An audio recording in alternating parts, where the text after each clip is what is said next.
Hey, Oh, hi. what brings you around here?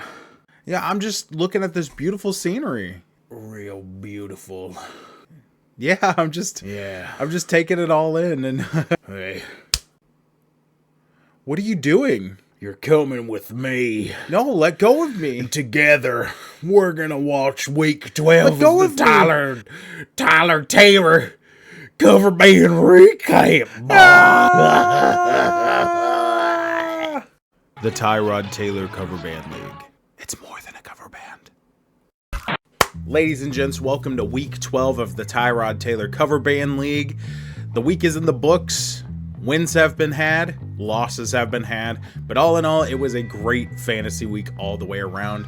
And I say that in spite of not full cards on the table, having a little bit of burnt out on my end.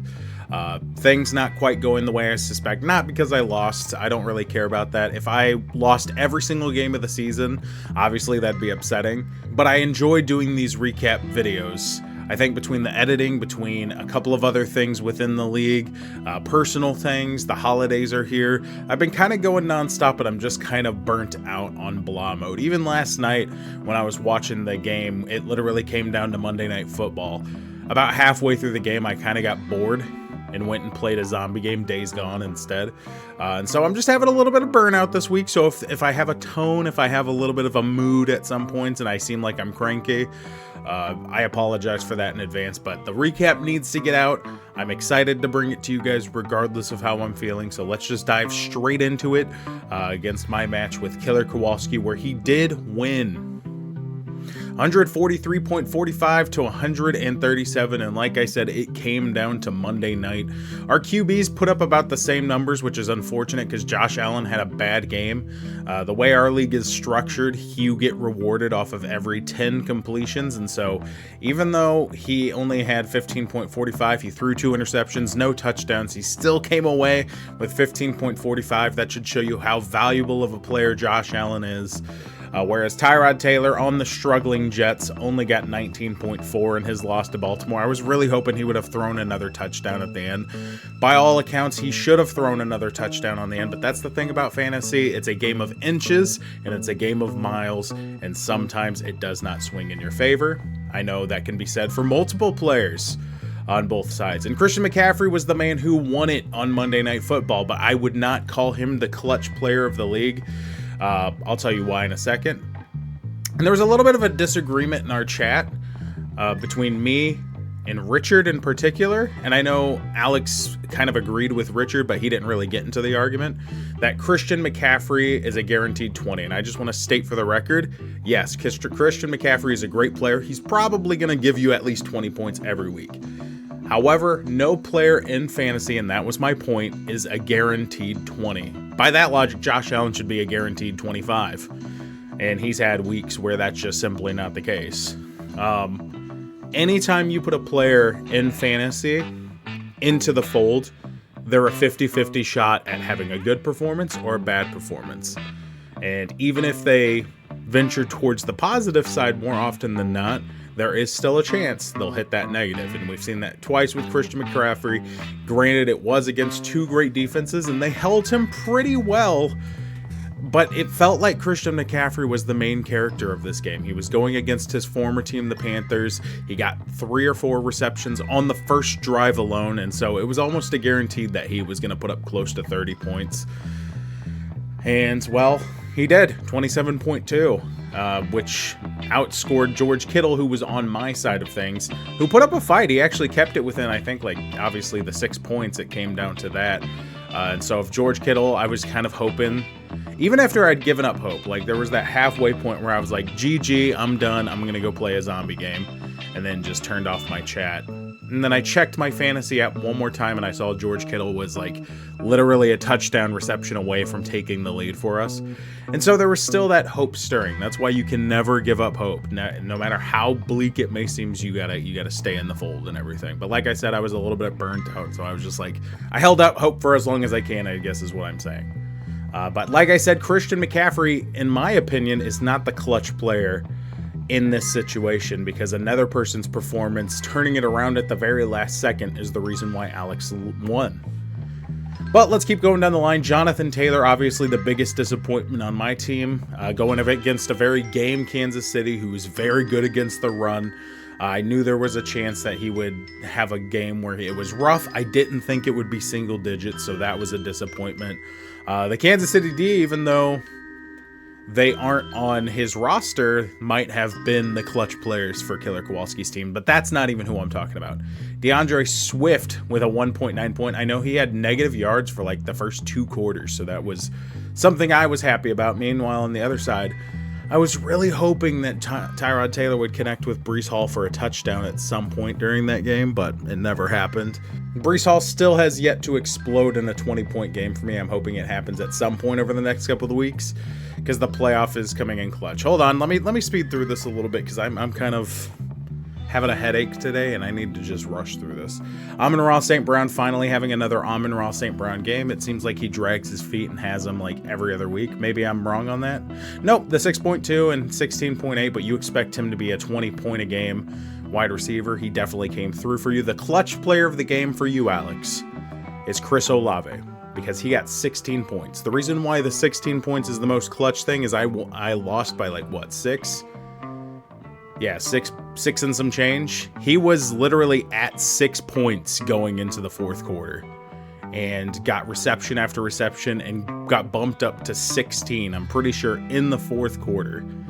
And if you hadn't got that extra 10 points, the final result would have been different. And that's why I think he's the clutch player of the game, because of his fourth quarter performance, pushing it just that much to where that final matchup swung in your favor that much more. Especially in hindsight with what we know now. And then obviously George Pickens continuing to be the man in Dallas.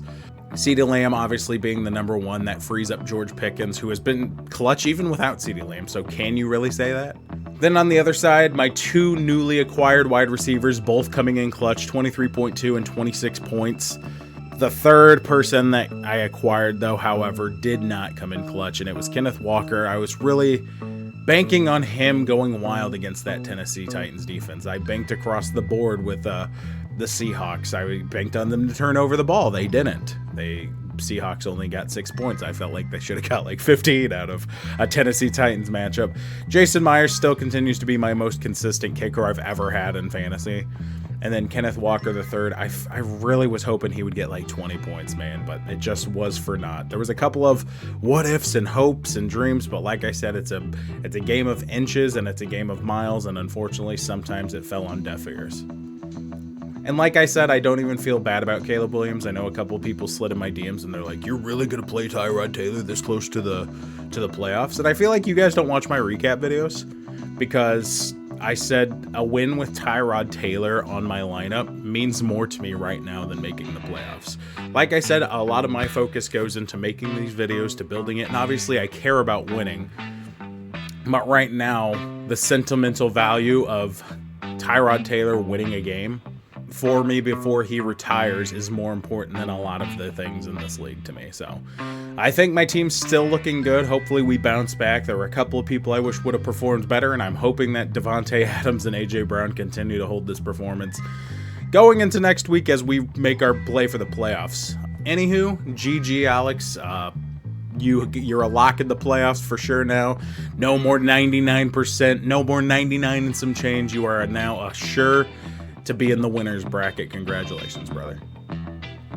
In our second matchup, Kansas City Kunai with Chain absolutely dismantled the champ and keeps their playoffs hope alive, because that is a very real thing. We'll talk about that here in a second. Drake made it and put up the performance you would have hoped from him, but it does not matter because Jahmyr Gibbs just got a 59.4 game, and whenever you put, I think if you put all three, it takes all three of these first players to even contend with Jahmyr Gibbs' performance.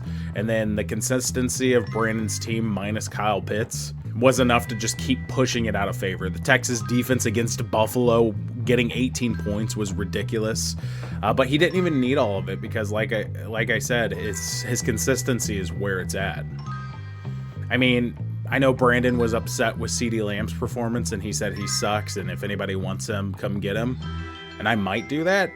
Obviously, George Pickens is the number one guy there, but You look at Justin Jefferson, who put 8.8 points up against a rival, T. Higgins, who put up 8.1 points. And then, like, his best wide receiver matched CeeDee Lamb. So, to me, that's just kind of an example of why I prefer running backs over wide receivers. And that's easy to say when you look at Jahmyr Gibbs and see 59.4 freaking points, which might be the highest scoring fantasy game of the season for an individual player. But wide receivers are completely dependent on the quarterback getting them the ball.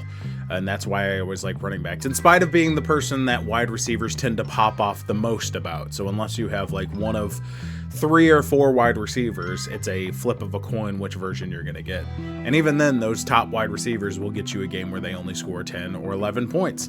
All I'm saying is, if I had a wide receiver whose worst game, other than the game where he came out injured, was 11.5 points, I would take that. That is a good wide receiver to have. And even though he didn't show up, everybody else did, so you won by 46 points, which is crazy. Unfortunately for Pardon Me, Saquon Barkley continuing to not really pop off, even though Derrick Henry's finally having a game where he can rest his hat on, and MVP Pat Mahomes shows up against the Indianapolis Colts, winning in the final moments of the game, 23-20.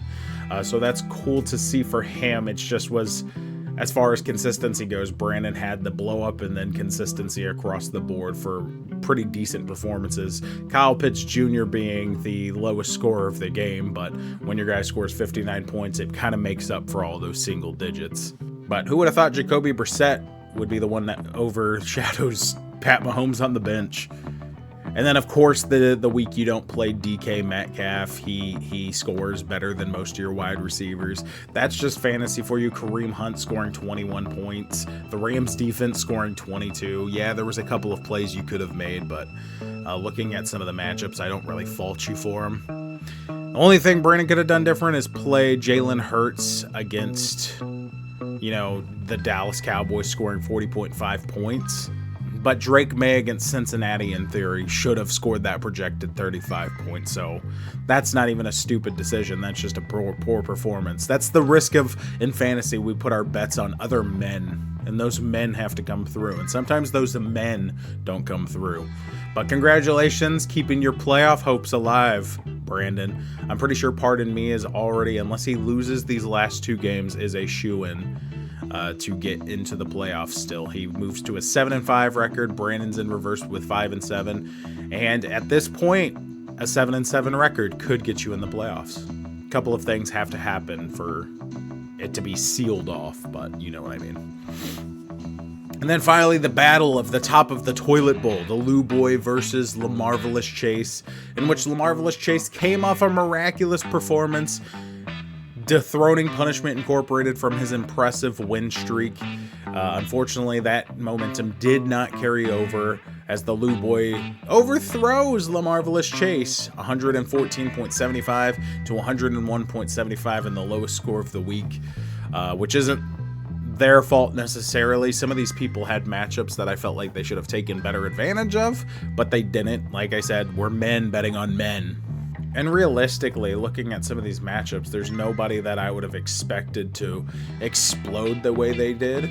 The only one I might have encouraged you to play over the others would be Emmanuel Wilson going against Minnesota, because he had the starting position.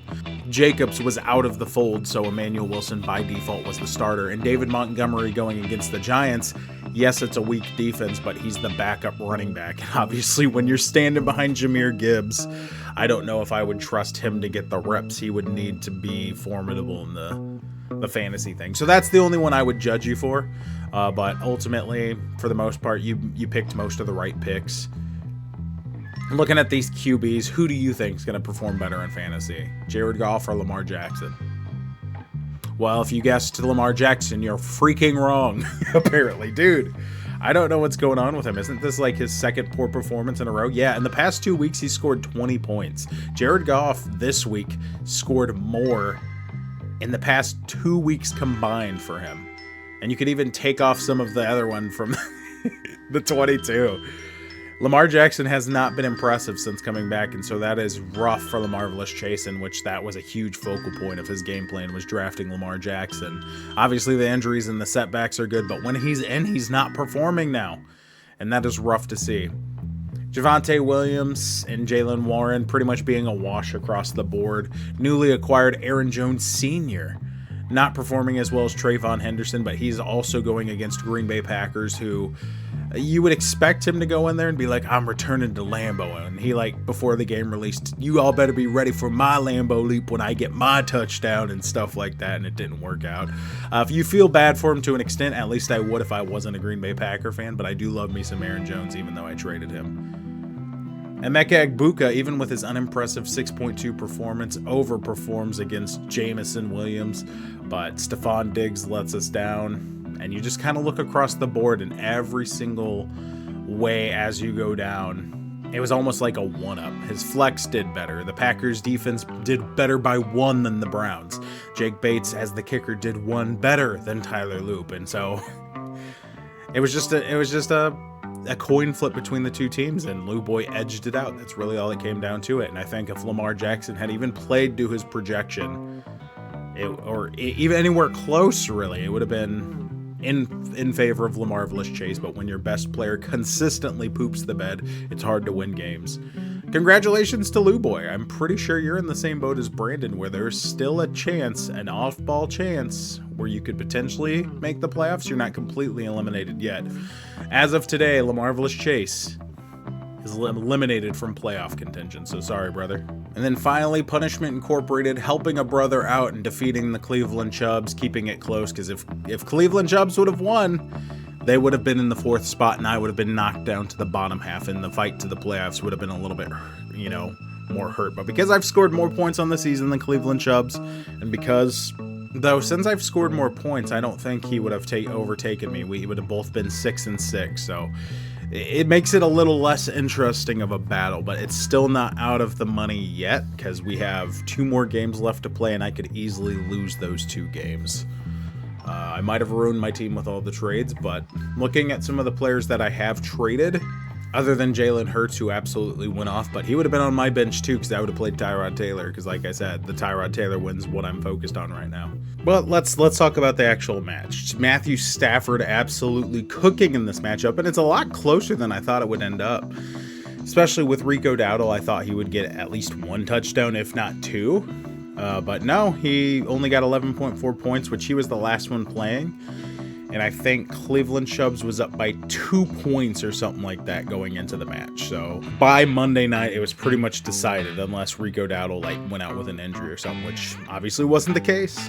Jackson Smith and Jigba against the Tennessee Titans got 40.1 points, showing that he cannot be denied, though it is against the Tennessee Titans. He did what I hoped Kenneth freaking Walker III was going to do and score a bit more points than he was projected, but it is what it is. I'm glad somebody got the points. If it was just like 15-12, that would have been a different story, but I'm glad they actually cooked against them, because they should have. And on the other side of the spectrum, screw the Titans for scoring so many points against the Seahawks and not giving turnovers like they've been doing all season. But I'm not going to complain about it. Like I said, that's the meh talking. Rashee Rice was also one of those people who didn't perform until much later, and I think that was one of those clutch performances that really came in handy, where he was like only scoring 8 or 9 points, and then in the second half he really caught his stride. I think there was a really long touchdown he caught that pushed him up towards that 20-point gap or something like that. I could be misremembering it. The story is obviously, though, Wan'Dale Robinson, who was actually in the waiver pool going into this week. He got picked up. I don't know exactly what Richard saw in the scouting reporters, but he saw something he liked, and he played him against Detroit, and he went off. 31.6 points, which padded the stats that much more. Just as clutch as Rashee Rice's second half performance, except all of his happened in the first half, so on the opposite end of the spectrum, Matthew Stafford showed up. James Cook finally showed up in a good manner, although didn't he show up in a good manner last week? It's good. It's good to see some consistency from James Cook, which has been lacking. Quinshon Judkins obviously got a big rushing touchdown. In Shedeur Sanders' debut, which he won. First Browns quarterback in 30 years to win their debut matchup as a starter. Puka Nacua with 16.7. You would have liked to see those numbers get pumped up a little bit. If Matthew Stafford had connected a few more, we might be panicking a little bit more, because the 6-6 record would have been embarking on my territory. Christian Watson, obviously the left down, you thought coming off his 20.6 week, he was going to be involved a little bit more in the Packers offense. And he was targeted 7 times. They just weren't up for huge gains, and none of them resulted in a touchdown. But this was 2 heavyweights swinging on each other, man. And unfortunately for Travis, Richard's team just happened to outperform his that much more. Even though Travis got some great performances from Unlikely, Hunter Henry, and even Travis Etienne outperforming a bunch of his other team, it just didn't equate to that 40-point difference that obviously made a difference early on. The wide receivers in this game absolutely tore Travis up. And on the other flip side of the spectrum, Travis's wide receivers didn't come to play. And so wide receiver paradox is the name of this brand. But those are the matchups. Congratulations to all the winners. Let's go look at the standings and how they stack up now. Like I said, Killer Kowalski, you see that X next to his name. He has clutched his playoff spot, and I'm pretty sure Punishment Incorporated and Pardon Me next week, if either of them get a win, they're probably going to join him. Mine is the only position that's really in any sort of straits, and if I lose these next 2 games, I'm probably going to get eliminated. I have to win at least one of them. And if I do win, I kind of have to hope that it's against Brandon's team. Because if Brandon wins his last game of the season, that could still knock me out of the playoffs if we split that first game, but he wins the second game. Because the way his team's been scoring, he's coming up on my team in points. And there's a chance that he could knock me out of that position. So, like I said, there's still a route where Brandon could be in the playoffs. Either I lose twice or we both get 7-7 and his team outscores mine. And obviously we got 2 more people behind him that also have that opportunity as well. 3 5s and 7. The race for the playoffs for me in a fantasy has never been this intense before. It's usually between 1 or 2 people. We still have all these people that are still in the money. And apparently there's some weird off-ball chance that LaMarvelous Chase could be in the playoffs. But Alex actually ran some of the possibilities, and if it's on a 1%, then it's pretty much like a meteor striking Earth chance of making the playoffs. And so unfortunately the Marvelous Chase, I'm just gonna call it, you're eliminated from the playoffs because I said so. So there's that. But it's a tight matchup, and so that makes these next matchups that much more important. That first one obviously being the Zan State Fur Assassins going against the Kansas City Kunai with Chain, the 2 teams I just talked about. Brandon still has that best route to the playoff. I would even say more than the other 2 because I'm outscoring the other 2. I literally have to lose both of these next to in order to not be that person, and I'm confident I will win at least one of them. But it is a great looking matchup on paper against both of it. Drake May going against the Giants. I am keeping Tyrod Taylor in against the Falcons because Falcons defense has let up a lot of points, and I'm hoping Tyrod Taylor is one of those people that scores a lot of points. Josh Jacobs against Detroit. He's been one of my most consistent running backs. I have to leave him in. Jonathan Taylor going against Houston. Man, in my rush for the playoffs, why did all of his matchups have to be so rough? I hope he runs 152 yards and scores 8 touchdowns against them. Meanwhile, on the opposite end of the spectrum, we got the rivalry matchup for this as well. Josh Jacobs going against Jahmyr Gibbs. Bijan Robinson going against the Jets. Ooh, that's the flip coin. Bijan Robinson has his chance for a revenge game. But then again, so does Breece Hall going against Atlanta, so it should be fun. At least there's that parity, right? Devontae Adams and A.J. Brown. Devontae Adams, although having the harder matchup because Carolina's pretty good against the pass this year, Devontae Adams has been getting all the red zone looks. He's been getting a ton of touchdowns, as we just saw in the last game. And I'm having a hard time not wanting to leave A.J. Brown in. For a while there, I thought about putting Marvin Harrison Jr. in, or even Deebo Samuel, even though he's going against Denver. But I really think, even though A.J. Brown has that hit or miss thing, he's been getting a lot of targets lately. 11 in this game, 10 in this game. And I don't know. I'm just going to leave him in and see if they cook with him against Chicago's defense. It could bite me in the butt. He could drop one of his famous 6 or 7 points. But I'm really hoping he shows up. And then George Kittle, obviously, he's putting me in a bit of a rough situation because his bye week's next week going into it. But then if we get in the playoffs, he has some good-looking matchups coming up. So Hopefully that trade-off's worth it, but this week he's going against Cleveland, which, based on what I've seen, have given up a decent amount of points against tight ends. And then I'm hoping Seahawks just absolutely eat J.J. McCarthy, get 18 interceptions against him. And, yeah, we'll see how that goes. Meanwhile, CeeDee Lamb going against Kansas City, so that could go either way. But the Devonta Smith going against Chicago and Mark Andrews going against Cincinnati after Lamar Jackson has been embarrassed multiple times, and Mark Andrews is one of his favorite targets. Going against a rival could go either way, man. But Devonta Smith, A.J. Brown, we actively have that matchup. We actively have these two teams going against each other in real life. And then he's playing Zach Charbonnet going against Minnesota, so good for him. Maybe I should take Breece Hall out and put Kenneth Walker III in, but I really think Breece Hall's going to blow up at some point, so hopefully. And then Texans defense against Indianapolis could go either way. This is actively the foil right here. Jonathan Taylor versus the Texas D. There's a lot of our match that's just kind of clashing, and I love to see that. And I always go like, oh, I don't even care about the kickers, but hasn't Cam Little also been decent on kicking? Yeah, he's had a couple of down weeks, but he's been consistent since about week 9, so we have 2 consistent kickers. I just hope it's a great match. Meanwhile, Pardon Me versus LaMarvelous Chase. LaMarvelous Chase may be out of the playoffs, but he has a chance to start trying to spoil things for Pardon Me, because Pardon Me hasn't scored the most points this year.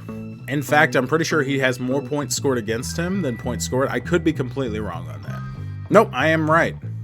So if he loses these next 2 games, that puts his playoff contention in disarray. So no, me and Pardon Me are not safe at all. We have to win our games, at least one of them. So Pardon Me has to win this game. It's a 50-50% chance. And he has Patrick Mahomes going against Dallas, so that's already looking good. He has Derrick Henry going against Cincinnati after the Ravens' recent struggles, even though they lost their last game, so they're probably not looking at it like that. You have Saquon Barkley going against Chicago, which if there's ever a team he's going to go off against, it's got to be Chicago, right? Meanwhile, LaMarvelous Chase has Lamar Jackson going against Cincinnati, Jaylen Warren against an unimpressive Buffalo defense, and Trayvon Henderson going against the Giants. So instantly you have those top 3 people with good matchups. This should be a high-scoring affair. It's where the wide receiver core kind of gets a little shaky, because Justin Jefferson is going against Seattle. T. Higgins is going against a Baltimore defense, which is probably their better part of the defense, but still, that's an okay matchup, especially in a rivalry matchup.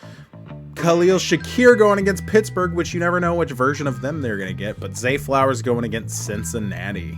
I'm not going to give any tips, but I think this tight end matchup might not be who I would go with personally. And I guess I can't really not say that without giving tips, because he only has one other tight end. But that's just I guess with so many people eating in Chicago or in Philly, it's kind of reluctant to go to Dallas Goedert. But he is position rank 8, so I guess you got to go with the higher position rank. Jake Ferguson's come in clutch multiple times, so just keep riding that hot hand, I suppose. And then I imagine he's going to be taking Emmanuel Wilson out since Josh Jacobs is coming back. I don't know. I'm not going to keep questioning their thing, but I'm mainly here to talk about the parity.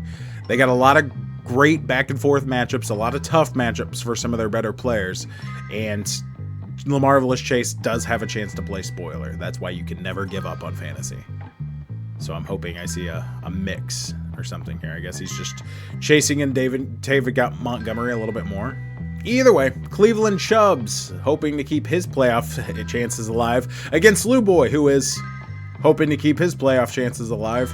And it's Matt Stafford going against Carolina, which on the pass defense, you never know what version you're going to get. Meanwhile, Jared Goff going against Green Bay, who aren't the greatest against the pass defense, but it's a rivalry game, and they have shut down their rivals already. Granted, that was Minnesota. James Kick going against Pittsburgh, who, again, as that defense you never know you're going to get. Javonte Williams going against Kansas City, who just shut down Jonathan Taylor. So we'll see how that goes. Quinshon Judkins going against San Francisco. Meanwhile, Aaron Jones Sr. going against Seattle. Ooh.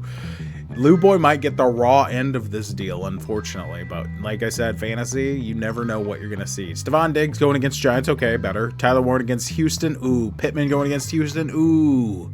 Packers D going against Detroit. Oh. Meanwhile, Quentin Johnston going against Las Vegas. Puka Nacua and Matt Stafford teaming up to go against Carolina. Travis Etienne going against Tennessee. Hunter Henry going against the Giants. Lions D going... Oh, I like that parody. The Lions D or the Packers D? Who are you choosing? Granted, it's possible none of them have swapped players out yet, so it's hard to say for sure. Taking a quick look at the bench, is there anybody else I would personally play? He doesn't really have a spot for him, but Chase Brown going against Baltimore looks like a good spot. And then maybe roll the dice on Jerry Jeudy against San Fran. I don't know. Especially with Shedeur at the helm. He's got to get more touchdowns. Should be a fun matchup, dude. And then finally, Punishment Incorporated and Killer Kowalski, the top of the division guys, swinging back and forth, seeing what's going on. And should hopefully be a fun matchup all the way around. Dak Prescott against Kansas City. Ooh. Against Josh Allen going against Pittsburgh. A chain going against New Orleans, so that's good. McCaffrey going against Cleveland. Might be one of the more stifling run defenses, so we'll see if he gets that guaranteed 20, because it's guaranteed. Kyron Williams going against Carolina. Bucky Irving is finally coming back. He was out with the plague, the bubonic plague, apparently. It was a shoulder injury. Going against Arizona. Jackson Smith and Jigba going against a questionable Minnesota defense, because that's like actually their best part this year. They're one of the few teams that have dropped 40 fantasy points as a defense. Meanwhile, Amon-Ra St. Brown going against Green Bay Packers. As we established earlier, the pass defense for Green Bay, not the greatest, but we'll see. Brock Bowers going against the Chargers. Travis Kelce going against Dallas. Ooh. Chris Olave going against Miami. Ooh. Broncos D going against Washington. Ooh. Jaguars D going against Tennessee. Ooh. Although they did just rip up my D. The Seahawks D. But it is in fantasy, it's more about turnovers, and Jaguars are great at making turnovers. I don't care. But his flex is empty. I'm guessing he has his eye on somebody in the waivers. Is he waiting on the question mark for Rashee Rice? Because he has a couple of decent looking matchups that he could definitely play in the flex spot. I'm surprised Rashee Rice wasn't just immediately inserted in there. But yeah, duke it out, heavyweights. Duke it out. But hopefully everybody has great matchups this week. I'm excited because, like I said, there's no reason not to be. Even though I am a little bit burnt out, look at the standings we have. Look at how exciting it is. It's tightening up. It's getting there. And we need to grip it on there. We need to build our confidence. We need to play the right players. We need to be ready for anything. And when Alex asks questions in the group chat about the future of the league, we need to freaking respond to them.